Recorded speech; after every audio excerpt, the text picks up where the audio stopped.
when you feel the heft of it in your hand, you know it's definitely not chocolate. You're listening to the Beat Motel Podcast, and we need to warn you that we like to use words like fuck, shit, and syndicalus, bunty scrutux, angry flap, and foot biscuits. And we don't often bleep those words out, apart from because we're not complete animals. But if you understand that and you like music, then listen on. How did you mistake your genital wart for chocolate? It's important to stay flexible as you get older, and a part of that is, as a bloke, you have to check yourself. I figured a visual inspection is good, but I didn't want to wear my glasses in case I got, that sort of, you get that green sort of fluff that builds up around your testicles. I didn't want to get that on my glasses. Squatting over the mirror.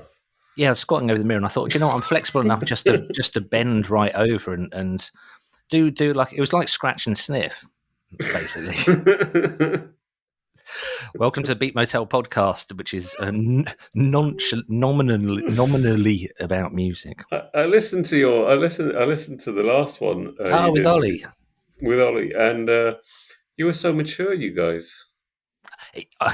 Ollie's he's one of the cleverest people I know. I really love Ollie. We work together, and there's some people you're one of them. Some people whose music taste I'm really, really interested in. They seem to just pick stuff which is really, really cool. But Ollie, it's a different kind of humour. The whole bit going on and on about Slipknot, it's quite subdued. It's a very gentle kind of humour. Part of the fun of the delivery is being very sort of subdued about it.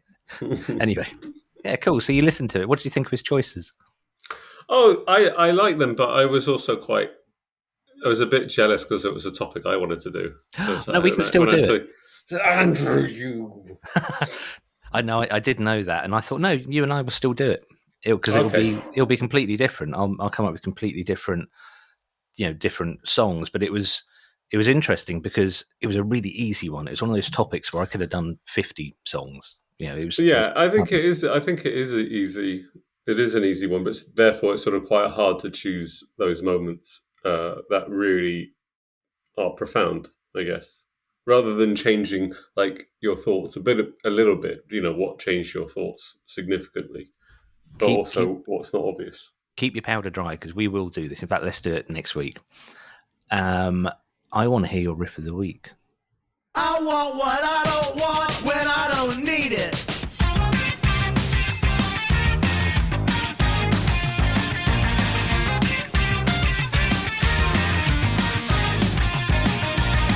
I want what I don't want when I don't need it.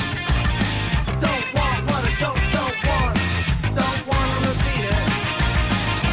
First it sees you, then it seizes you. Who was that? That was the amazing Les Savy Fav with, it's quite a difficult title to remember, even if it's the chorus of the song. What we don't want. Yeah, what we don't want.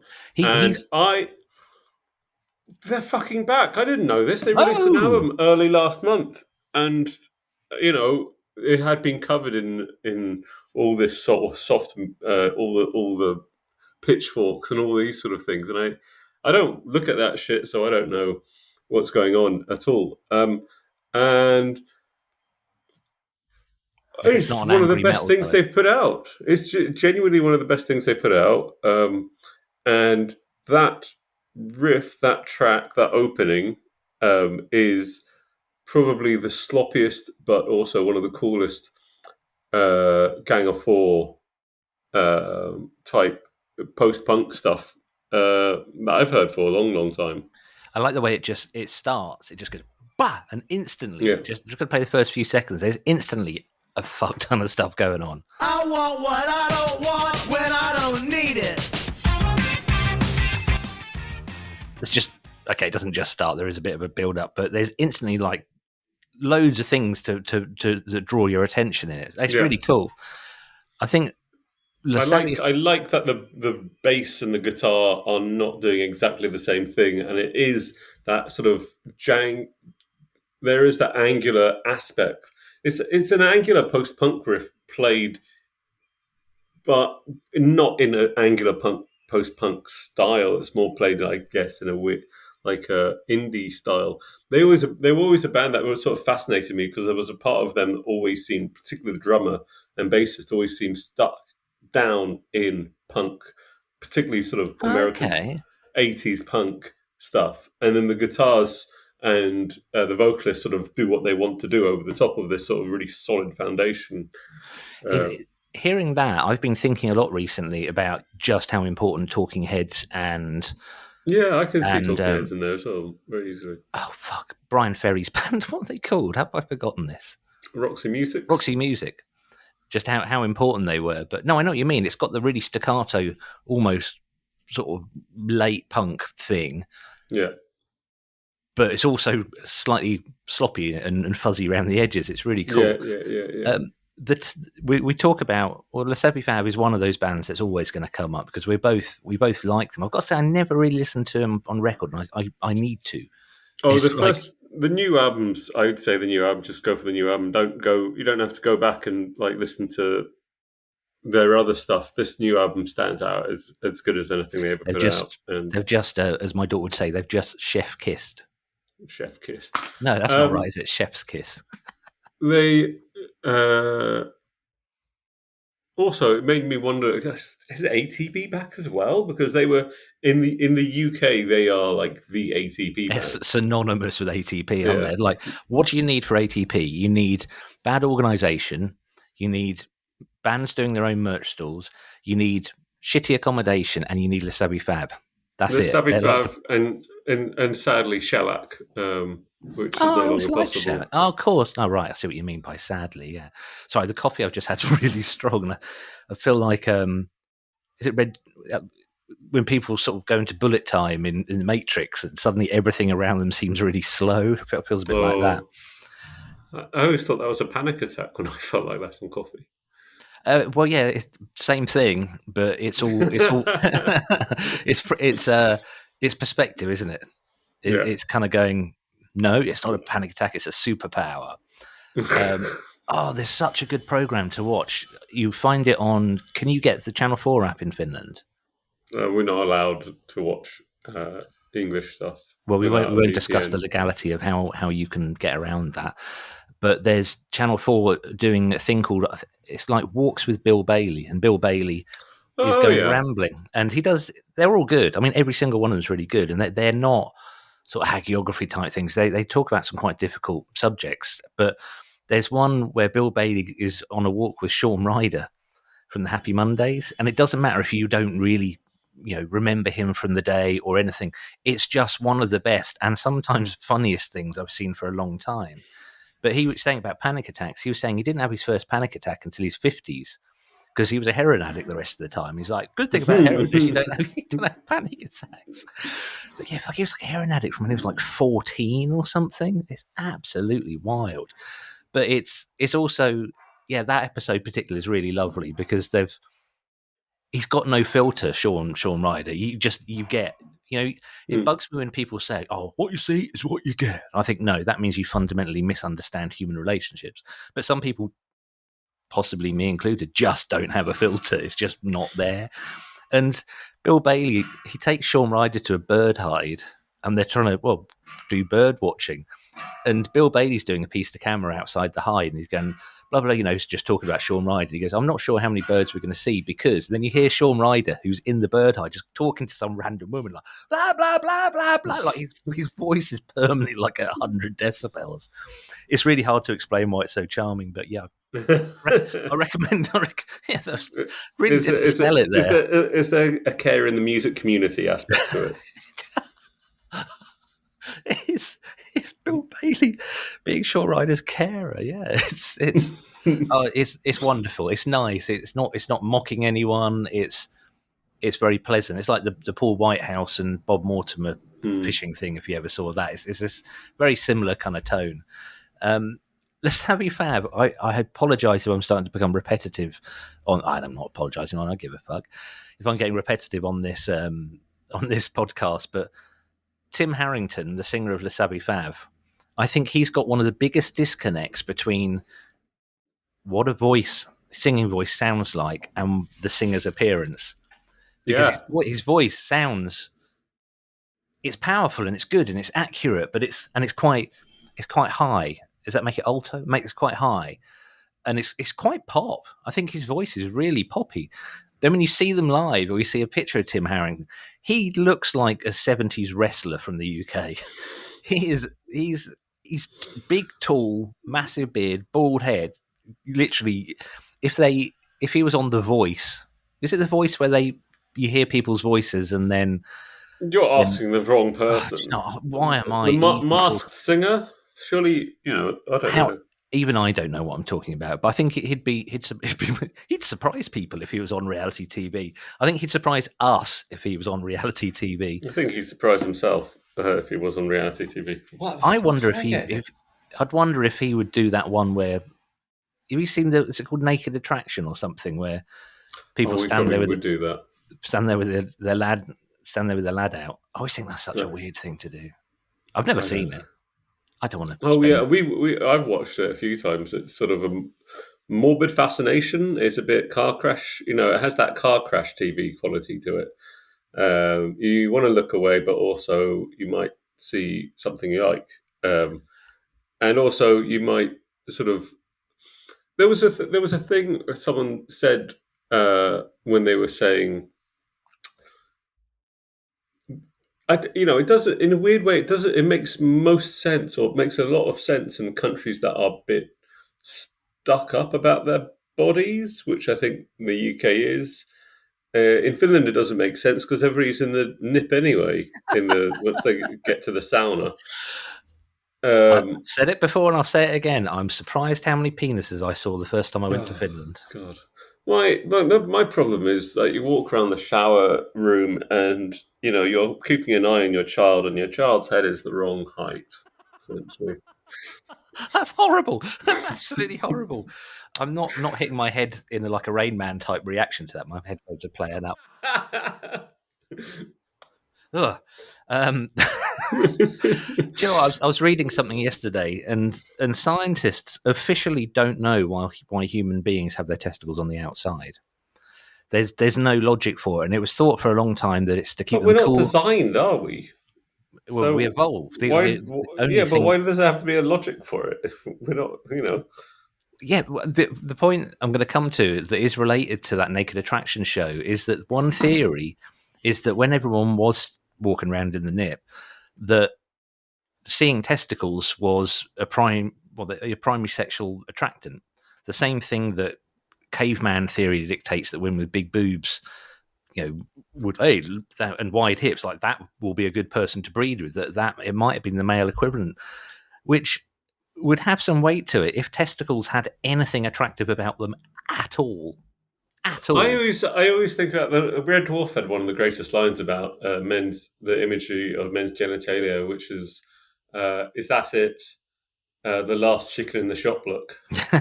Yeah, exactly. Last chicken in the shop. I realize I've been misquoting that to people for years. Like saying I can't even remember what I was saying. Something stupid like the last prairie dog in the shop or something. Something that robs it of any meaning whatsoever. Right, as is traditional, we're nearly quarter of an hour in, so we ought to have another riff.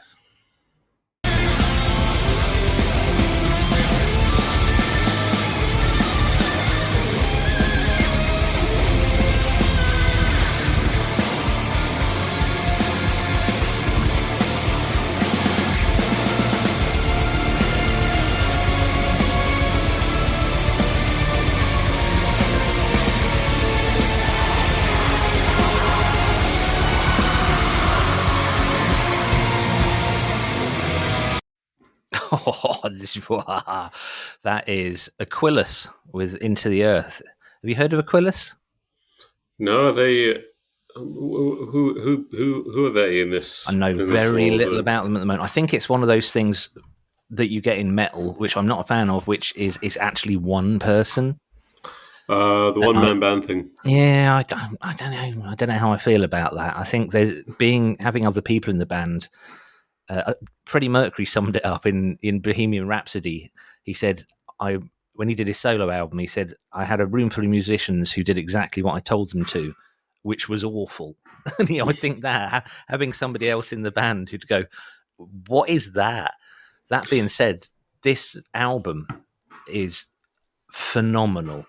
I'm not sure it's Sam. It's not sure it's Sam Fair, because that riff is at the 7-minute 10 mark of the track. Which, it's not Sam Fair. And the first 2 or 3 minutes could probably be trimmed off that track. But they. This is why you need other people. Yes, just exactly. Shut up and get to it. Exactly. Case in point. But it's also, it's just got so much in it. It's got so many textures, and it just does. If someone said black metal is shit, I go, right, objectively, this is not shit. There can be elements of it that you don't like, but the strings are done so well. Really, really good. And I don't like strings on black metal. Just get that way. But it's just brilliant. I like a good orchestral section. I'm very glad that I remember when there was in the 90s, in the late 90s, when there was sort of black metal was getting bigger, but there still wasn't a budget. The sort of Cradle of Filth and Dimmu Borgir, sort of important releases, I would say, when they what's called symphonic black metal, I guess. You could really tell the MIDI keyboards. Yeah, that's what I mean. I don't like it when it's done like that, and Emperor suffers from that. Yeah, there's and then Emperor, you just go, it's not real. Yeah, and then when they did get the budget to do it with like like an orchestra, you could really tell there was something sort of pretty outstanding going on in the orchestra.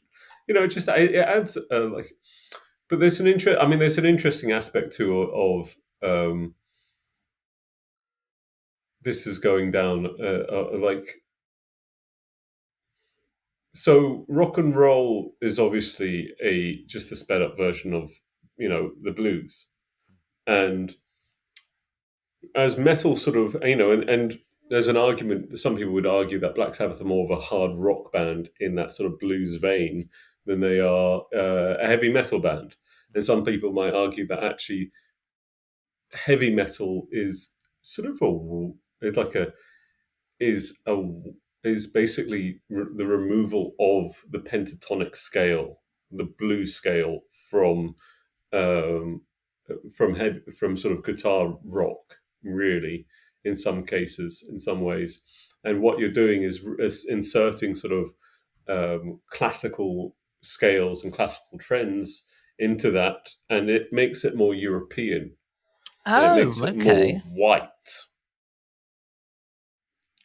Okay, no, I can see that. And that goes along with that, like, white nationalist sort of perspective of, traditional black metal. I imagine some people sort of would go, yeah, we don't use pentatonic scales. That's, African-American nonsense. It's not for us white people. I've got to the stage now that I just don't tell people I like black metal. It's just easier not to. Otherwise, you have to say I like black metal, but only bands that I've researched carefully and I know aren't racist fucks. This is the thing. It's like death metal's a safer space because they're just so much more in tune with their childishness, whereas black metal bands do not acknowledge their childishness. I think you've got the ones who take it seriously, who just don't really get it. Mind you, people like Batushka take it seriously, and they're fucking brilliant. Yeah, this is the thing of like,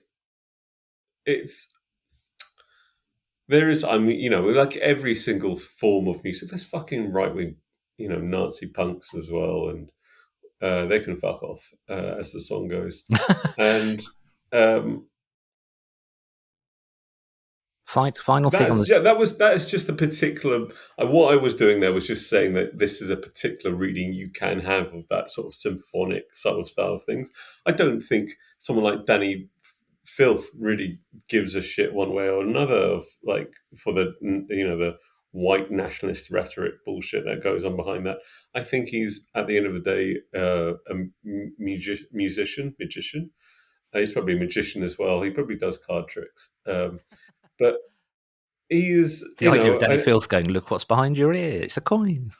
I mean, he's quite good in interviews, sort of talking about, you know, hanging out with the Norwegian sort of circus when it was sort of going on, and someone going, "Oh yeah, I killed someone." He goes, "Oh, you're just pissed off your face, so you don't know what you're talking about." You know, Fucking hell, really? Yeah, and he's quite entertaining in interviews, Danny Filth. I think he's sort of relaxed about it all. It's sort of he accepts the sort of the pomp rather than takes it so seriously. I think you have to if you're in Cradle of Filth, and I think that's part of the joy of it.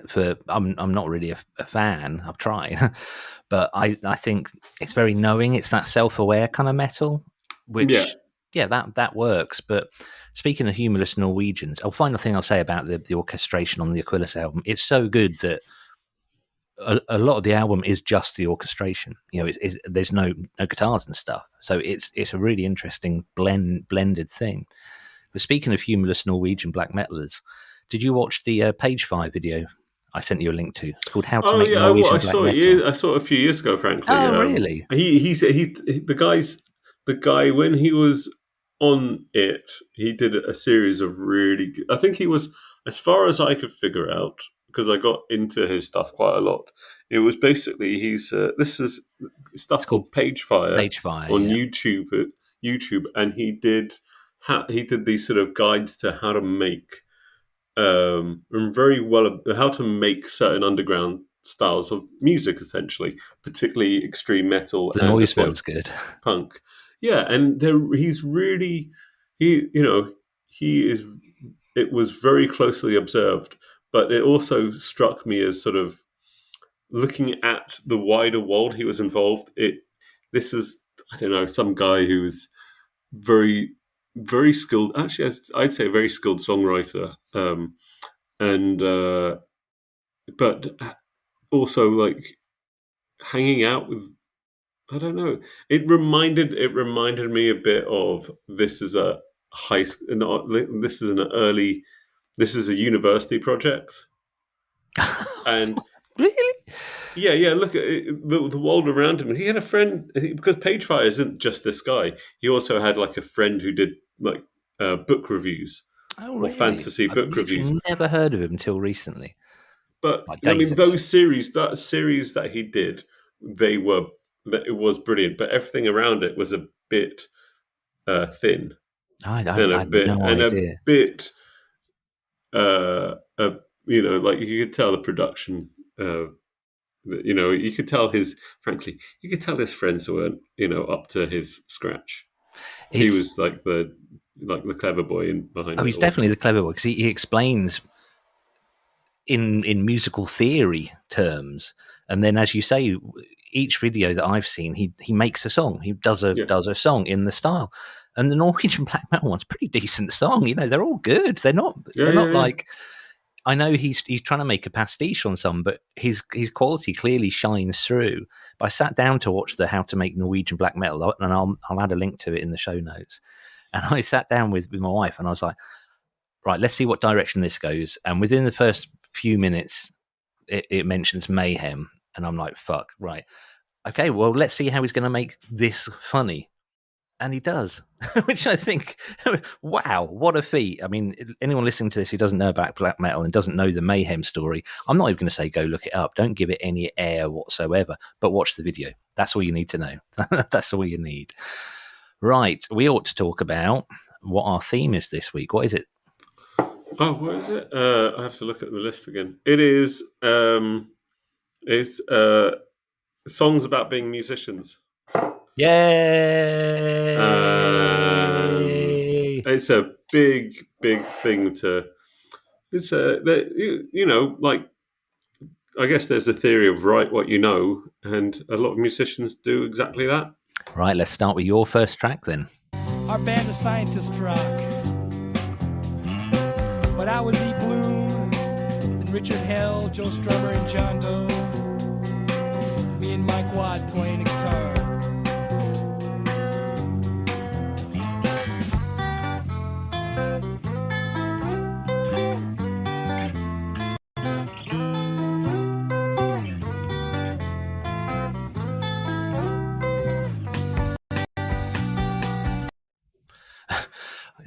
I didn't like to cut that off. That was most of the song. That 30 seconds was most of the song. It is. I mean, that's a sort of a classic one in sort of punk terms. That was Minutemen with History Lesson Part 2, and that one is. Oh, where's this new tab? Open up. That one's quite famous for a particular lyric, which is "Punk rock changed our lives," and also "Our band could be your life." Yeah, which is the book that I'm still reading. I'm loving the book so much. I keep putting it down because I know I'm going to be sad when it's ended. But that I didn't want to start with that first verse because it's so famous. But and it also speaks to, like, when you're a kid and you get into this music, you're pretending to be your heroes. You want to be Joe Strummer. You want to be, nowadays you want to, I wanted to be Mike Watt at points. It's you want to be your hero when you're a kid learning to play those instruments. I love the line, "Our band is scientist rock." Yeah. Which it is. Right. I've studied coaching, Sam, so I've coached people in digital marketing type things.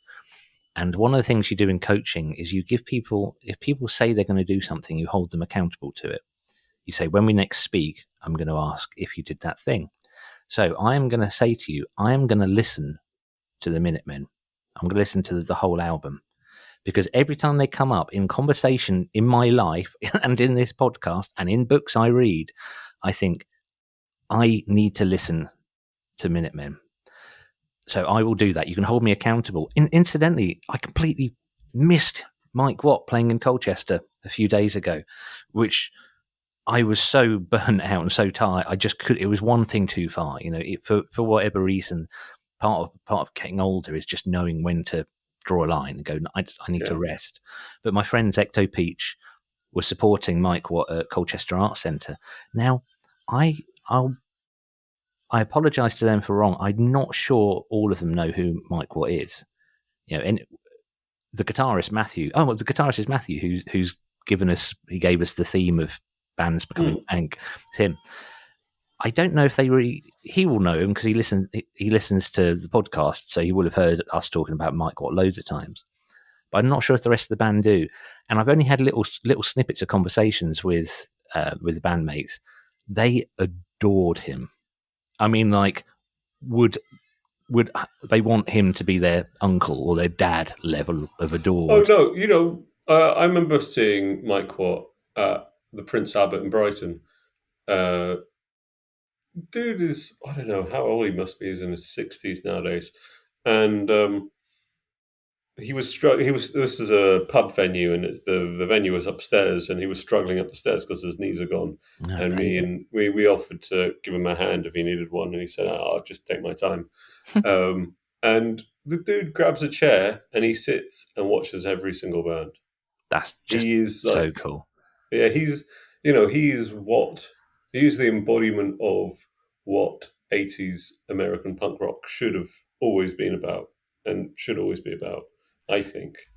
I haven't seen the pictures, but they took tons of pictures with him apparently, and there's pictures of him sat in my friend Louise's car. Louise, who was in Dystopian Sound Collective, he, for some reason they sat chilling out in her car and whatever. But he's also invited them. I don't know if I can say this on air or not, but he's invited them to be guests on his podcast. At which point I went, "What? Mike Watt has a podcast?" I did. Did you know? Yeah. Oh, right. It's called The Watt from Pedro Show. Yeah. It's like he's incessantly does it. It's I don't know. I love Mike Watt, but you have to filter. You have to filter. He's one of the most prolific human beings on earth, isn't he? Yeah. Have you listened to the podcast? I think once or twice. I think there was one point where Jello Biafra had a podcast and he had Mike Watt on it, and it was sort of like they obviously sort of were friends, but both of them, but just like the two people who just would not shut up. I've just looked him up on Apple Podcasts, and Do you want to go back and listen to the back catalogue? Normally on a podcast, like a good one, this is episode 81 of Beat Motel, and I consider that we sort of hit a stride. I think when you see podcasts and they've got over 50 episodes, then you know that they're established. It's almost like a mark of quality. I mean, you can be terrible and just carry on, but when you get to the numbers that we've got, I'm like, no, this feels good. So congratulations for that, Sam. So looked up the what. When can we monetize this? When people start listening to it. So I've just looked up Mike Watt's podcast. Do you want to you might know, do you want to have a guess how many episodes there are? Just have a guess. 400? 1,319. I was going to say 1,000. So I'm working with conservative. I'm working with a podcast coach at the moment. Not for this podcast. I mean, I think anyone listening to this would know that this has not had a lot of thought put into it. But one of the things we're looking at when we're researching other people's podcasts is how regular they are. So it's really important for us, for Beat Motel, we publish every Monday. Video tends to come out on YouTube on Friday. The podcast comes out on the Monday. That regularity is really, really important.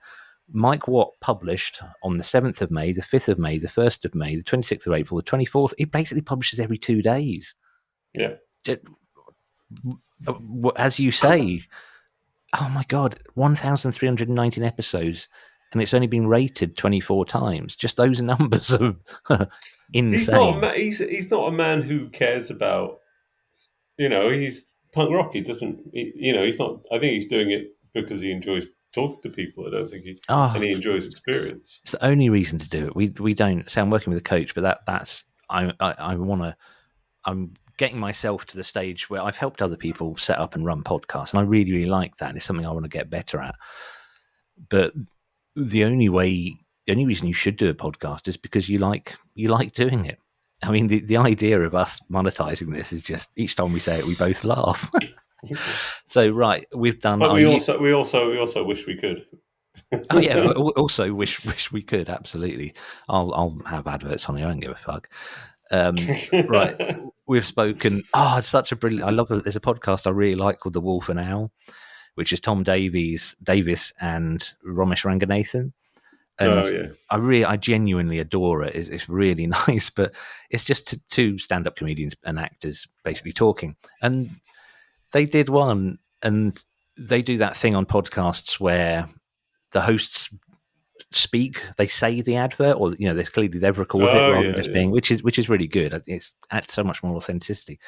But they didn't. This episode is brought to you by Deliveroo. And they're like, Tom, did you know you can get things delivered from a supermarket now from Deliveroo? Oh, really? So it was for Deliveroo.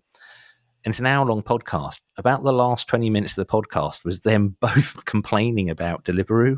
Like, Joe never fucking gets it right. All I ought to do is feed my family. And like, you ring them and they always just fucking lie to you. And then they don't give you half the order. Then you're trying to get your money back and they're just bastards. And I was thinking, that's who's sponsoring this episode. And the next episode they had a different sponsor, and they were like, we can't talk about it, but there was some quite heated phone calls from Deliveroo after the show aired. And I was like, that's amusing, but it's also quite punk rock and also kind of just quite, you can't buy us kind of thing. We're still going to give you honesty. Right. We need to stop talking about Mike Watt and play this song.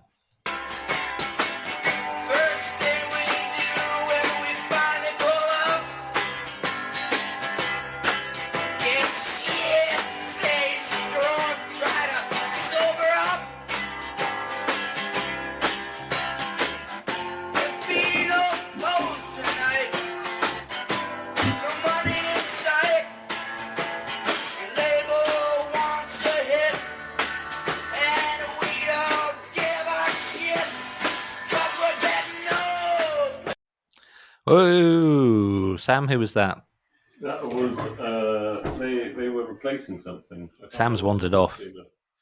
They were replacing something. They weren't supposed to be in that slot, were they?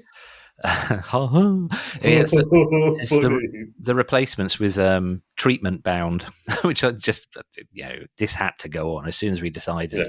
I could have just played the whole song because I genuinely didn't know which bit of it to choose, but I chose this one because it's the delivery of the shit-faced drunk is just so brilliant. It's like shit-faced drunk, and it's so poorly recorded, and yet it's on an album that arguably is when they actually started to have production values and actually started to record well. It's on Hootenanny, and Buck Hill's the next song, which production's fantastic on, really, really good, but it's such a shonky song. It's really just all over the place. But it wouldn't make sense. Do you think it would make sense if it was well done? Oh no, it has to be bad, but they must have purposefully made it bad. I want to play the end of the song because it's got one of my favourite endings to any song ever, ever, ever.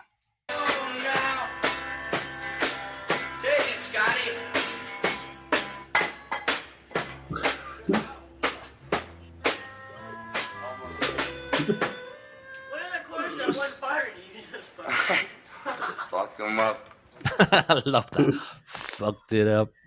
So that's Tommy. I've just looked up the lyrics because I want to find out what there is. But I love that. I don't know who Scotty is. There's no one in the band called Scotty, unless that was somebody playing the accordion. But take it, Scotty, and then someone just drops something like a bottle or whatever, and they just sort of give up. Song doesn't even end. They just sort of, oh well, that's the end of that. But apparently Tommy, you can hear how young he is. It says one of those chords at that one part you just fucked up, and he just goes, fucked them up. I'm going to play again because it's got so much joy.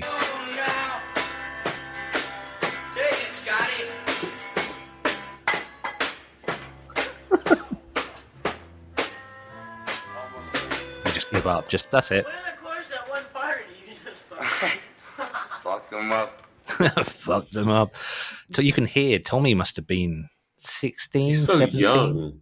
He was like 12 or something when they started. Insanely young, and he went on to be in Guns N' Roses. I think I read a piece by a person who I think used to be part of the Keith Harris, not that Keith Harris. Keith Harrison Orville. No, this is a guy who. Does that mean anything to you? Yes. Okay, but only mostly because of Talking Head shows on Channel 4. Okay, fair enough. And he wrote an article called "Did New York Kill Indie?" Yeah, Keith Harris, and he is an American, I think, music journalist based in Minneapolis, where the Replacements are from. And I think he was around in the 80s and 90s doing that stuff. And he was arguing that this sort of drive to particularly big cities basically sort of kills a lot of the what he called the small town weirdos, and he was saying stuff like the Replacements and Husker Du came out of the same space and they have. It's not like that they have the same. There was a very nice phrase for it. I'll find it in a sec. I think something again reading that book, Our Band Could Be Your Life. I'm on the Mudhoney chapter at the moment. And it's really interesting that they're saying Seattle was another town of weirdos, and the lack of easy communication between cities meant that all these scenes could develop as bubbles. Yeah. But now I don't know if it could still happen with such free communication and sharing of ideas. It sort of does everything just become beige? Well, what he says is what we have is a clash of creation myths between two competing narratives of where art comes from. The danger is that the scrappy indie rock notion that art is something that any loser can create in any unfashionable backwater, which is the one that which is sort of the myth creation of the underground of the underground anywhere. Like there's genius everywhere. Is being replaced by the more traditional idea, the long prevalent in the art world, that artists must migrate to major metropolitan centres, encounter like-minded peers and mentors, and become acculturated.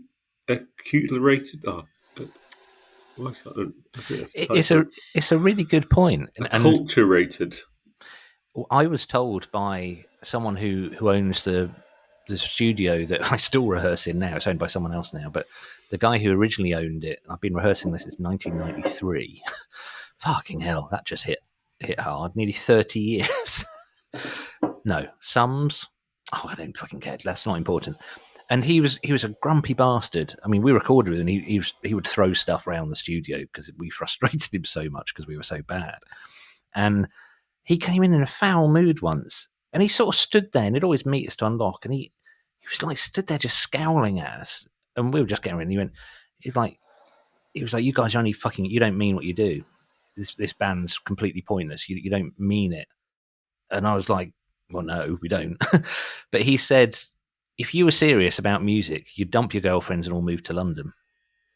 And he was right. He was correct. That is what bands do. The Camden series on Disney at the moment is worth a watch, by the way. It's really, really like surprisingly good.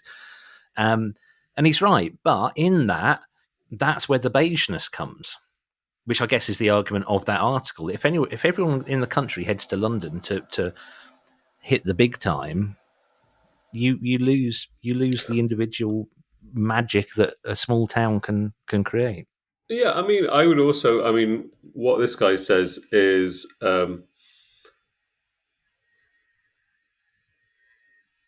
At its best, indie rock did not so. And when he says indie rock, he means like 80s indie rock, really, which was the punk rock underground. At its best, indie rock did not so much offer regional variations on a sound or style as it provided a rudimentary musical language for creative weirdos to communicate with one another. And it is that aspect of. I mean, that's the creation myth. Certainly, I prefer, and frankly, as having lived in a small town, which was a commuter belt for a lot of work as a commuter belt town, for a commuter belt city for London, Brighton, I found it much easier to find people to play with in Brighton, partly because there is this aspect of, just of you play with your friends because they're the only people you know, and they're the only people who like your sort of thing, rather than you particularly. I went through a lot of things of the last band that I was in, and there was a moment in the last sort of band I was in London where we were talking about something, and the phrase was "that's not on brand," was uttered, and it just gave me the fucking creeps. We're, like you moved to London to professionalize it, and that's not what it's about, and that's not what it's. That kills art in my perspective, and I don't. And my feeling of London when I lived in London, there was a god awful amount of art that came to London. There was very little art that actually was from London, apart from. And this is probably true apart from maybe the grime scene or the Afro-Caribbean communities, but I wasn't obviously not part of that. Watch that Camden thing, because it does tackle this, and almost everybody in it lived there. They grew up there, and yeah, it's well worth a watch. I mean, back when I was a more hardcore idiot punk, I had a problem with bands that formed to get signed. I still do. I just realised that nothing's changed. But as you say, you play with your mates. I've put multiple bands together in Ipswich, and it's literally I really enjoy hanging out with that guy. The last band he was in, I love the stuff they did. This drummer, I've been playing with the same drummer for 22 years. This drummer here is one of only 3 drummers in town, but I also like the way he plays. And you put the band together like that, whereas the sort of, if you used to look at the adverts in the back of Melody Maker and the NME, it would be like people were putting bands together, must have touring experience, and quite often you'd see an advert that would say, we already have a record deal, we just need a bassist. And like, do you know what I mean? It seems so dull. But in a different world, I would have answered that, and I would have sold my soul to make a living playing bass. Yeah, and in that weird way of like, for me, it was when I lived in London, it was you're either a good songwriter, which the guy in the last band was a really good songwriter. So even if I didn't like this sort of perspective of being on brand or not brand. My perspective was either you double down on the songwriting or you double down on the weirdness. I agree with anything in between is vanilla. I don't care. I agree with that entirely, but the sort of on-brand thing, I can kind of get that because there was a band in Ipswich called The Devil Rides Out, and Steve, Steve was the singer, and he actually contacted me a couple of days ago to say that Beat Motel got a mention on the podcast about Fraser that he's been doing for years. It's called We Are Listening, and it's good if you like Fraser. I got a little bit lost in the detail when I listened to it.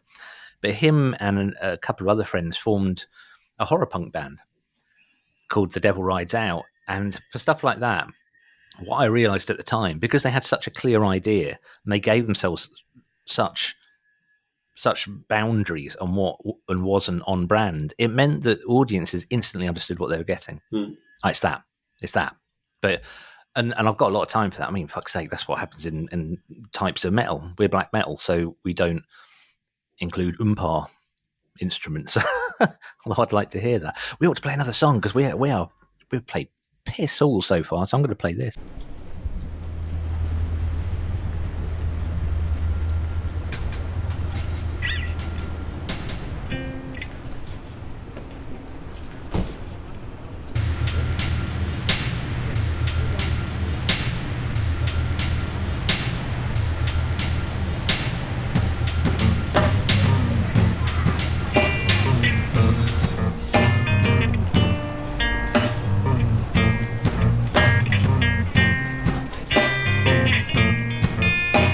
Who would have just heard that clip and gone, yes, oh my God, I love that, like clutching their pearls and going, that's it. Sam, what was that awful shit? Do you really? No. It's Goodbye to Romance. I would have listened to you. If you had then explained why you genuinely did love it, I would have been open to that. I think it's one of those things. Say who it is. You haven't told Ozzy Osbourne. Yep. I mean, if you like heavy music and you don't know that voice, there's something wrong with you. Good point. So that's, I think, I don't know what album that's from. I don't really care about Ozzy Osbourne's solo career that much. Apart from Randy Rhoads, Crazy Train. I mean, I think I've listened to the Randy Rhoads albums, and they are a lot of fun to listen to. I just love his guitar playing. Yeah, he's one of those guitar players who is fun to listen to. Yeah, absolutely. And he sounds like he's having a great time, doing, fingering it. That's one of the things on page 5. They're talking about, I think it was thrash metal or something. Because you need to get good at fast solos, so practice your wanking a lot. But it sounds like he's struggling to play that slow a little bit. The guitar, Randy Rhoads and that song. But that song is about the end of Ozzy's relationship with the rest of Black Sabbath. Oh, really? Okay. And I mean, that's an interesting one because they sort of like the indie band that started a movement, that started a whole sort of world of heavy metal, and I would say, but in some ways they were just the weirdos, out of town weirdos who no one else would play with probably because they were also budding musicians. Sort of pub rock seemed a lot more alive back in the 60s and the 70s. And then Ozzy Osbourne just seemed like, his thing is, he wouldn't have got the job if he didn't have a PA. Yeah, he's quite. I used to think he was quite funny. I think it's a bit played out now. Yeah, I don't know. I think he's sort of. I just start to feel sorry for him. But I've seen a few interviews where he was more on top of things back in the day. Back in the sort of the 2000s, where he was he's such a good storyteller when he was absolutely. on top of it. But that whole thing with the Osbournes, that was the TV series was so massive. Yeah. And in that, he came across as so juddery and so sort of doddery, and then you and I went to go and see Black Sabbath, and he was on it. He was absolutely brilliant, so good. Just want to mention, there's two things. Looking up the lyrics, which are exactly what I thought they'd be like. It makes sense now you've told me what it's about. But also, Randy Rhoads is credited as a co-writer, but because it's the licensing thing, it's got his full name, and it's Randall Rhoads. Randall. I always thought it's weird that Americans have that name, Randy. But yeah, it always reminds me of Randy from Trailer Park Guys. Second one, that this song has the same bass noise that Barry Adamson used in Magazine. That's sort of like God, what even? It's like slight flanger or chorus or something on the bass. Anyway, let's move on because shit, we're 50 minutes in. We've got so many songs to play, so I'm going to play this.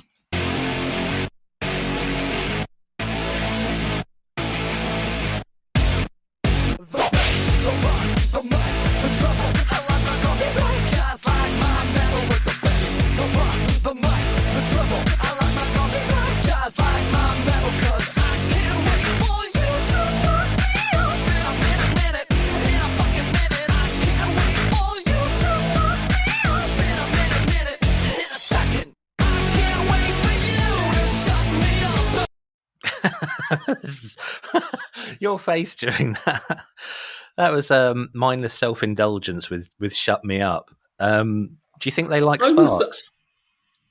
But also, I have to say that does the chorus like open up somewhere? Yeah, it's got a la la la la la la a bit later on. It's very claustrophobic, isn't it? It's very Yeah, because it was sort of like, to me, it was sort of going, we're building, and then the drums kicked in, and that relaxed a little bit.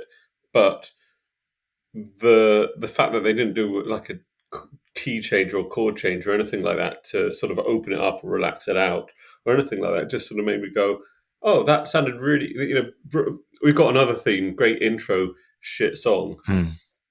That sounded like it was going towards great intro, shit song territory. This is something else that I've learned through my lounge ceiling, coming from my daughter's bedroom, and there's a lot of bands like this at the moment who, to me, are Talking Heads mixed with Sparks, but with like probably better or more interesting production. But the reason I've got a lot of respect for people like Mindless Self-Indulgence is they're so playful. The songs are, none of them are verse, chorus, middle eight, double chorus end. They're not that classic thing. They cram a lot in, and they leap wildly. They seem to sort of completely ignore the rules of how you're supposed to put a song together, and sometimes it really works. But there's one line in this I particularly like. So the lyrics: the bass, the rock, the mic, the treble. I like my coffee black, just like my metal. Which is just I like my coffee black, just like my metal. Dan Callis, who's been a co-host on this, for the first time I ever met him, he came to Glamorous Studio A, and I said, "Do you want coffee?" And he said, "Yep." I said, "How'd you like it?" He said, "Black, just like my metal." I sort of felt I instantly knew quite a lot about him just from that the humour, and what a line! I like my coffee black, just like my metal. So that song is "Shut Me Up." Mm-hmm. Shut Me Up. Okay. Okay, give that a listen. They are really interesting, really interesting music, and it's quite.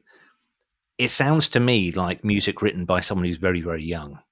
It's got this youthful, just absolute ambivalence about traditional form and shape, to the point sometimes like, yeah, okay, this should have been 3 different songs.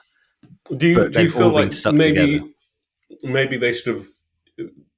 I mean, this is sort of the art question of, do you learn your craft and then dismantle it, or do you just go with whatever you fancy and ignore what the traditions are? Oh God, I'm happy if I can just make anything that anyone would want to listen to. I don't put that much thought into it. A couple of other lyrics in this that made me think of. It reminded me actually of the Dead Kennedys. Pull My Strings. Mm-hmm. So there's a line, from what I understand, it's like, sign me, make me famous. These are the things, you know. And there's a line, I can't wait for you to shut me up and make me hip like a badass. I can't wait for you to shut me up. I just like that, because it's quite brutal. I can't wait for you to shut me up and make me famous. I mean, I think this next song is along the same sort of lines, but it's sort of talking to a very different era of the music industry. Let's go for it.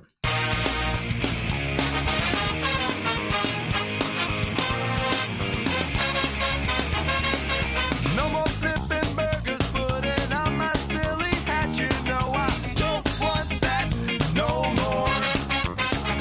And I didn't ask when we get paid. Quit my day job anyway. I guess it doesn't matter. Guess it doesn't matter anymore. 'Cause you're gonna go to the record. You can't. I used to think I hated ska. I was wrong. I saw. Sorry, who was this, Sam? This is Real Big Fish with the song "Sell Out," first track on their first album. Oh, really? Yeah, They got so big. I can remember I went to V Festival in 2002, which was a mistake.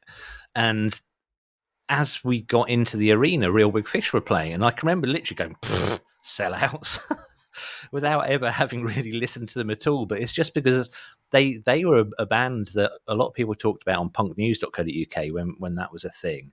So they felt like, hey, this is an underground band. Why are they playing at a Virgin-sponsored festival? But having heard that, and when I clipped it for the show, brilliant bass playing, love the horns, love the upbeatness of it. It's kind of like you can't deny it. Can I say I was wrong? It's their second album. That changes everything. Yeah, turn the radio off. First album was called Everything Sucks, which is confusing because that was the first. That was the Descendants album. Everything Sucks Today. Yeah, great album. And they were signed to. That was self-released, and they were signed to Mojo Records. It was a joint venture with Universal Records. It's a joint venture. No, it means you've got the sense to protect yourself by being one step away from a major label. It's such a knowing song. We are in the middle of a pop punk, ska punk signing spree. We have signed to a subsidiary, basically, of a major label, and we're going to put a track saying, what the fuck have we done? We don't know what's going to happen to our lives, but it might be okay. Let's see what happens. That's our first song. I like that. I think that's cool. But there's certain major label shit things that major labels will make bands do if they don't have a hit. And one of the shit things they make bands do is to do a cheesy cover. It's literally the playbook of how, right, this band's not getting traction. How do we get traction? The Lemonheads did Miss Robinson by Simon Garfunkel, and I think probably what irked me about Real Big Fish is they did a cover of Take On Me by Aha, and it worked really, really well, but it's just like, that's out of the major label playbook. It would be like, I don't know. I don't know. I'm still grumpy about some stuff, but I can't really articulate it very well, which makes me a brilliant host on a podcast. When did they do that cover? Well, yeah, I mean, I might be prepared to be proved wrong because I put on Sell Out the other day, actually at home, and I put on the cover of put on that cover, and it sounds pretty ropey compared to what they can do. Okay, it's 1998, so that was probably before they signed to a subsidiary. That was 1998 was third album time, so second album on the major. God, they've been going a lot longer than I thought. Right, we're going to have to just hammer on to the next one. This one's a bit on the nose, if I'm honest. It's a bit obvious. Every impersonation will blow me down, Holland. It's the Megatroid. It's Eric Melvin even. That's Melvin on 6 strings. So tell me I can't sing. Oh, I think you can, just don't do it around me. Stick with what you know, playing guitar solo with Edson and White and punk karaoke. Singing, singing, singing. Buy me. That really amused me to cut it off at that exact moment. It would just so happen to be the 30-second mark. So who was that, Sam? That was the No and the Fexes. That was NoFX, who basically most of their career is singing about being a musician. Oh yeah. Well, that's what's the really good one when they talk about harmonies, and it's one of the cleverest pieces of pop punk songwriting I've ever heard. Oh, is it? We don't do woes. Yeah, it's not. Is it that? Because that's a B-side. That's off. Was it called 33 songs that weren't good enough to be on an album? No, it's I'll just give the song title. That's called "Theme" from an NoFX album, and I love the that's Melvin on 6 string. Some tell me I can't sing. Oh, I think you can. Just don't do it near me. But then I don't understand.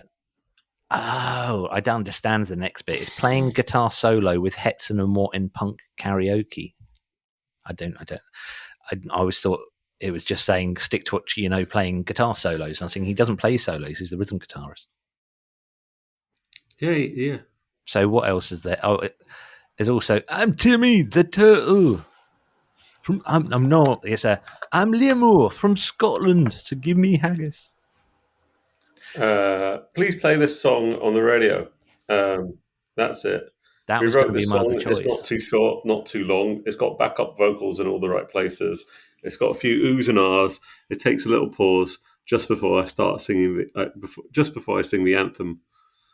That is a fantastic song. I still like NoFX. I just never listened to them. No, I'm the same. Which is probably why they're retiring. What? Because of you? Yeah, I mean both of us. Shit, we've lost Sam and Andrew. But yeah, please play the song on the radio. Lost the old punks have stopped turning out. They're the people with money. Oh dear. Right, let's get straight on to your next choice. The night before.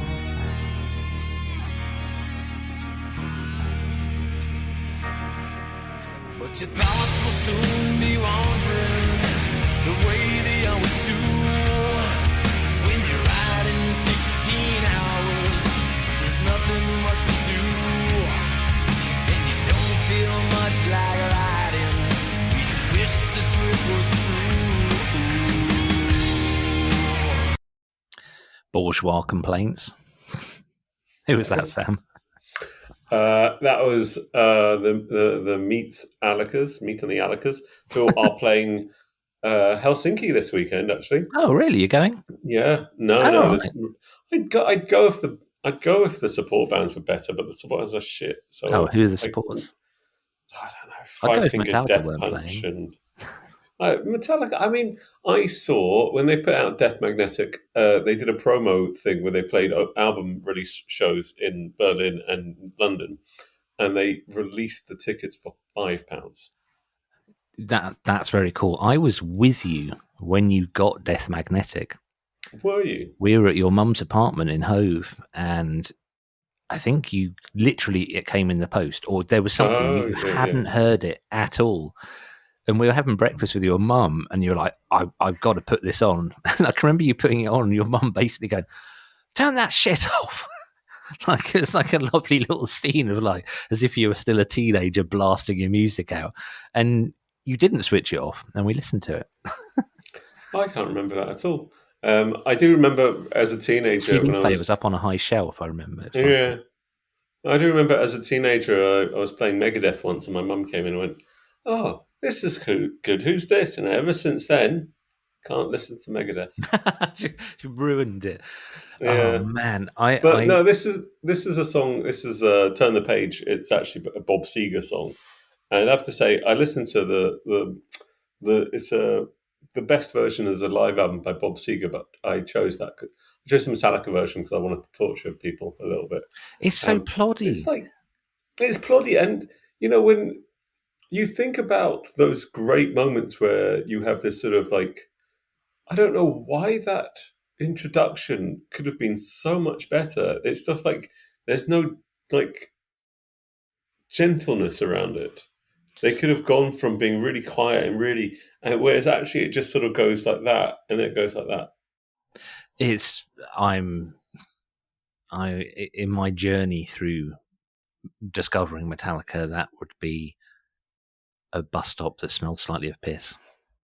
Yeah, but I mean, I think the song's a solid one. I mean, it's a very well written song, and it's about like the difficulty of being on tour and like the monotony of it. Really, it does change it all, knowing that it's Bob Seger. Actually, that I'm sort of looking at the lyrics again now, and sort of it sounds like a bourgeois complaint when James Metcalf or whatever he's called is singing it. What's his name? Heathcliff. When Heathcliff from the Metal and the Lickers is singing it, it just sounds a bit too. It's got that cheesy earnestness to it, which I think works well on some Metallica stuff. It's like making some syllables really staccato and really stretching some other. Right, that's probably going to end up on a clip on Instagram. Right, I've saved the best till last, Sam. Do you want to just have a guess? See if you can guess what my last choice is. Against me.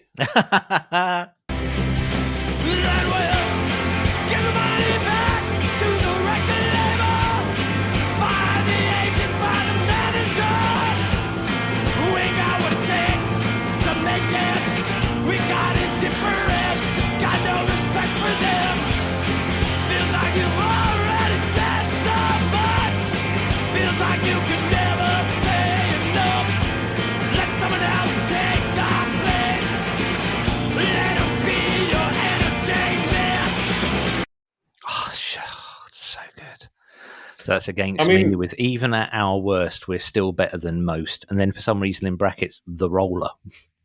If you look at that album, that's from Searching for a Raw Form of Clarity. Yeah, that album has there's a few tracks in that that have like a definition almost of the feel of the song on the album. So that's just one of those songs where they define it for you in the brackets. There's another one. Right. God, I never twigged that at all. I like that. That's really cool. But I mean, like in a way, because Laura Jane Grace is particularly good at articulating her own sort of moment in time, I would say, it's, almost their entire career could have been this. So, you get track 2, mediocrity gets you Pairs, the Shaker, which is, I wonder if that's where Pairs got their band name from. Oh, Pairs! I haven't listened to Pairs for bloody years. Oh, is that where? I wonder if that's where they got their band name from. That's good. God, thanks for reminding me Pairs exist. 5, From Her Lips to God's Ears, The Energizer, which is, I think, one of the best tracks on the album. Yeah, brilliant.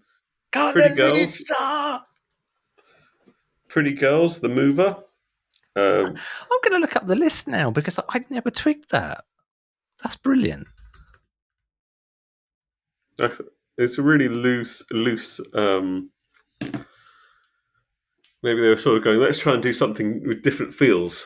Let's try and really emphasize different feels. So that's wonderful. Oh, goodness me, against me. You're right. I've not thought of it, but Laura Jane, there's little snippets, almost like diary entries throughout their entire career, even very knowingly. Oh God! So in this one, they're basically saying, "Look, we're on Fat Wreck now. You're going to tear us apart." And look, but honestly, we still don't give a shit about being part of the machinery of major labels. They then released "We're Never Going Home," which was a DVD basically about not signing to Universal. Then they signed to Universal, and there's a B-side or a non-album track called "The Devil Came Down to Georgia," which is Laura Jane basically saying, "Look, I've got money to look after my family now. This is what I'm doing." And then after after they left Universal, you've got Black Me Out, which is like saying that was all a bit shit, wasn't it? You guys could fuck off. So yeah, these little snapshots throughout their career. Against Me B-side? I'm very curious about it. I honest to God, I hope it's not a false memory, but I'm sure because it's not. The Devil Comes Down to Georgia is like a American folk song. Devil Came Down to Gainesville, possibly. I'm looking it up because I really hope I'm not just completely imagining it. Because I thought, oh, no, right. Sorry, people. I'm going to have to actually ask ChatGPT. Right. Did Against Me. Oh, let me see if I can do it in a way that's a bit more podcast friendly. What's going on? I don't know what's going on. Andrew's gone weird. Right. What's going on? What's going on? Did Against Me have a track called The Devil Comes Down to Gainesville or something like that? It was a song about selling out or signing to a major label. Yes Against Me has a song called The Disco Before the Breakdown that includes a line mentioning the devil comes down to Gainesville. This track touches on themes like selling out and the pressures of signing to a major label. Is that the one you were thinking of? No, it's not the one. It was from a much later album. It might have been a B-side while they were signed to Sire Records. The song you're thinking of is likely The Shaker by Against Me. It was a B-side from their time with Sire Records, and it deals with themes of selling out and the music industry. Yeah, sorry. It's basically got the same answer, both of those. I think most Against Me songs at that time had the themes of selling out. Yeah, I think so. I mean, yeah, she writes what she knows, and at that point, she was going through a lot of conflict about signing up to a major label when, which is what an odd thing for a punk to go through. And document, as you say. We're going to have to call it quits. We are well over time. So I'm going to play out with The End of Treatment Bound by The Replacements again. So I'm going to say goodbye, then I'm going to press the button. Not Metallica. No. I'm going to say goodbye. Ozzy Osbourne. Do you want to say goodbye? No, of course I don't want to fucking say Take it, Scotty.